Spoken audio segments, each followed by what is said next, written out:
My wife's single friends convinced her one wild night would save our marriage. So I ended the marriage on the spot. I never thought I'd be the man posting his private disaster for strangers. Yet here I am at 2 a.m., typing in the glow of a fridge bulb because the house echoes too loudly when sleep won't come. My name is Aaron, 32. Until 6 months ago, I was married to Olivia, 31, the woman I believed would raise children in this very house with the blue shutters we painted together. That vision collapsed because 3 single friends insisted boredom was a death sentence and adultery was medicine. They sold the prescription, Olivia swallowed it. I filed the paperwork. I married Olivia when we were 25 because she made everything, even splitting groceries, feel like a duet. We met in freshman chemistry lab, both of us hating chemistry, both pretending not to, and dated through internships, first apartments, and the purchase of a beagle named Milo, who still snores at my feet as I type.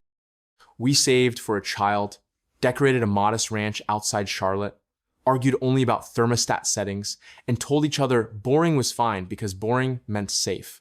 Olivia's 3 best friends never agreed. Tessa is 32 and describes herself as perpetually auditioning for an upgraded boyfriend. Brooke, 30, lifts weights for Instagram and rates men like protein powders. Dana, 33, used to be married but torched her vows during a 6-month fling with a coworker. They called themselves the Freedom Squad, and although I never fit their TikTok aesthetic, we coexisted. They'd borrow our guest room after wine festivals and tease me for folding laundry on Saturday mornings. I shrugged it off. They were good for Olivia's laughter, I told myself. Everyone needs outlets. Everything tilted last September when Dana's divorce became official.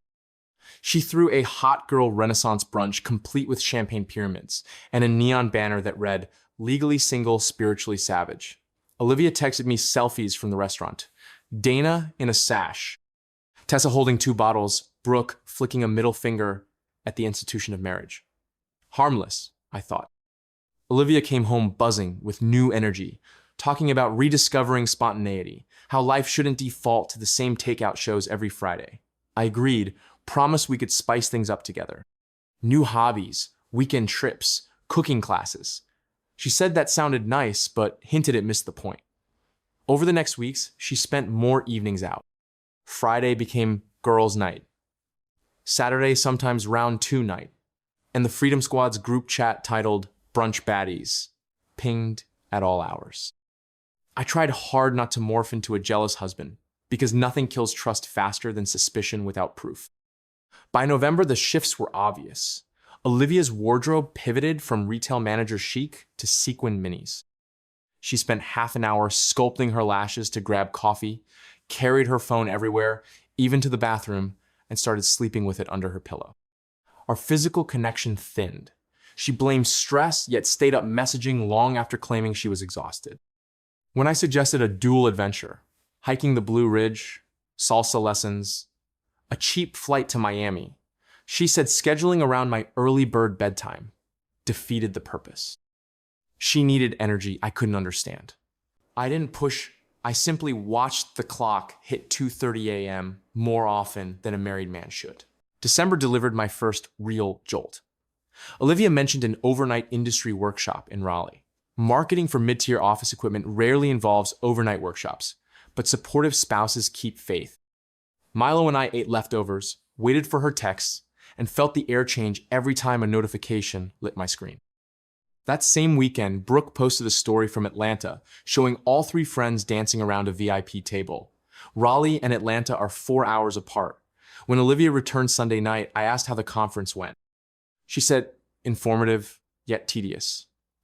I nodded, reheating chili, tasting suspicion for the first time. I didn't confront her. Instead, I opened a private spreadsheet and logged the first inconsistency. 3 weeks later, another conference in Nashville overlapped with Tessa's real-time Insta story from Myrtle Beach. Spreadsheet entry number 2. February brought 4 more. I booked an appointment with a lawyer in mid-March, strictly exploratory. The attorney explained equitable distribution, potential alimony, and the wisdom of evidence. She also reminded me not to confront Olivia until I knew what I wanted. Leaving a marriage is a math test and an autopsy. Emotions complicate both. I started pulling bank statements, printing every credit card alert I didn't recognize, capturing screenshots of social posts that contradicted Olivia's alibis. I felt like a man building a fire escape nobody else saw. On a Thursday in April, the facade collapsed. Olivia told me she'd meet friends for dinner, then hit a new club. I was closing a month-end report at work when Tessa called. She laughed awkwardly, asking if Olivia was home because she had left dinner early, claiming I was sick. My gut nodded. I said no, thanked her, and refreshed our joint card account. One line item glowed. Hotel Avalon Bar, $417. Charge time, 10:43 p.m. My pulse slowed. Clarity sharpening everything. The home's quiet, Milo's breathing, the hum of the fridge. At 2:16 a.m., Olivia walked in, eyeliner smudged, hair tousled, smelling of unfamiliar cologne. I offered water, said we'd talk tomorrow, and slept in the guest room beneath the lawyer's business card taped inside a dresser drawer. Friday evening, in sweatpants and streaked mascara, Olivia confessed. The other man was Mason, 34, finance manager she'd met on a rooftop bar mid-January. Their vibe felt electric. His attention reignited her sense of being desired. It started as flirting, shifted to bi-weekly dates, then hotel rooms, then 3-day business trip covers. Her voice cracked while describing herself in Marriott mirrors wearing lingerie Brooke helped pick. She insisted she still loved me. She was just bored, lost, afraid life had passed while we saved for future babies. Her friends assured her a secret affair was normal, even healthy, because marriages need separate oxygen tanks. They said I likely cheated too. Men always do. They promised it wasn't betrayal if I never found out. In their logic, confession might even strengthen us. Listening to Olivia, I realized her tears stemmed from fear of consequences rather than remorse. She asked if counseling could fix us. I requested the weekend to think, hugged Milo, and clicked the guest room door. Saturday morning, I brewed coffee and printed divorce forms I'd downloaded weeks earlier. A surprising calm settled. Grief, suspicion, rage, all processed during months of late-night spreadsheets. Olivia emerged, hopeful, talking therapy, transparency, full phone access. I slid the papers across the table, said thank you for honesty, and explained why Trust's corpse rarely resurrects. Her face collapsed into disbelief, then bargaining, anger, denial, a grief cycle accelerated by caffeine. She said marriages survive affairs all the time. I said marriages survive shared values. Ours no longer aligned. She accused me of quitting without a fight. I reminded her she'd fought behind my back for 3 months. I was simply accepting defeat. She moved into Tessa's spare bedroom that night, leaving Milo whining at the window. For 3 weeks, Olivia alternated between apology texts and voice message diatribes. I responded only via the legal platform my attorney required. I kept runs short, therapy appointments weekly, diet consistent, and sleep passable. In May, Mason's wife discovered his end of the affair. Mason vanished from Olivia's phone and blocked her across socials. Olivia's messages to me gained desperation. I lost everything for nothing. Please talk to me. I muted the thread. Freedom Squad solidarity crumbled next. Tessa grew tired of a crying roommate, ruining Tinder rotations, and told Olivia to find a new place by June. Brooke ghosted, explaining through mutual friends that Olivia's needy divorce energy threatened her brand sponsors. Dana declared she couldn't adopt someone else's drama and advised therapy instead of group chats. Olivia called at 3:10 a.m., sobbing about abandonment. She now realized her friends loved the affair's entertainment value but weren't built for aftermath. She used the word betrayal, irony, dripping heavier than her tears. I listened, offered quiet sympathy, but added no invitation for coffee. Our divorce finalized 4 months after I served papers. Olivia bought my equity share of the ranch, tapping savings intended for future IVF treatments. She moved into a 1-bedroom apartment near the airport, posted wistful quotes about self-growth and second chances. Mutual acquaintances shared screenshots that I refused to look at. I spent evenings biking local trails, discovered cardio dulls, heartbreak faster than whiskey. Therapy taught me that predicting another adult's fidelity is a fool's gamble, but setting non-negotiables isn't. One afternoon, Milo and I met Lisa at a dog park. She laughed when my beagle stole her terrier's ball, introduced herself, and mentioned over coffee that she considers honesty non-optional, no qualifiers. The simplicity felt revolutionary.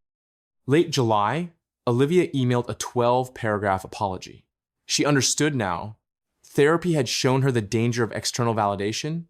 She realized I was the anchor she'd cut loose while chasing fireworks. Would I meet for coffee? I forwarded the letter to my therapist and archived the thread. Regret does not equal compatibility. Remorse cannot reprint values. 2 weeks later, I bumped into Tessa at a coffee shop. She attempted small talk, said she hoped Olivia and I might reconcile because you seemed perfect. I reminded her she'd coached my wife to cheat under the theory that secrets save marriages. She shrugged, called it empowerment, said prisons aren't relationships. I observed that healthy empowerment doesn't require lies. She rolled her eyes, dialed an app date, and walked out. I wrote the encounter in my journal as proof that some people can't distinguish freedom from sabotage. Mason's wife later filed for divorce anyway after discovering his broader portfolio of side flings. Brooke landed a YouTube sponsor selling supplements but lost followers when screenshots of her mocking Olivia surfaced.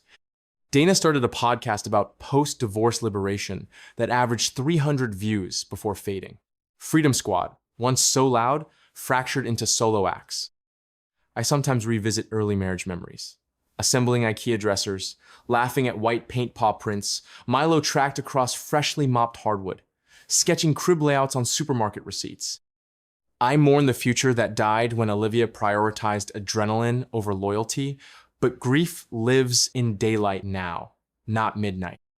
The house feels lighter since Lisa visits, since Milo doesn't pace between rooms searching for a scent that vanished.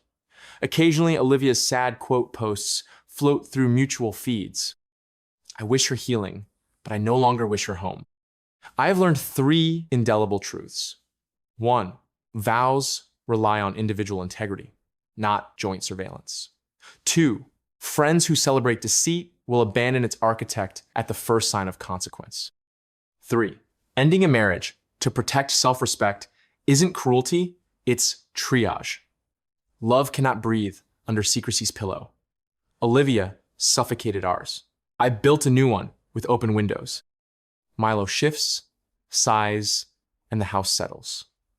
My lawyer's card remains taped inside the dresser, a quiet reminder of pragmatism.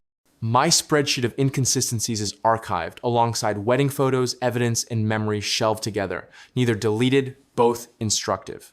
It's 3:30 a.m. now, but the glow from the fridge no longer feels accusatory. I'll file this story under closure, power down the laptop, crawl into a bed that finally feels honest, and dream without spreadsheets. If boredom ever returns, I'll schedule salsa lessons and invite someone who understands excitement is richer when both partners dance in plain sight.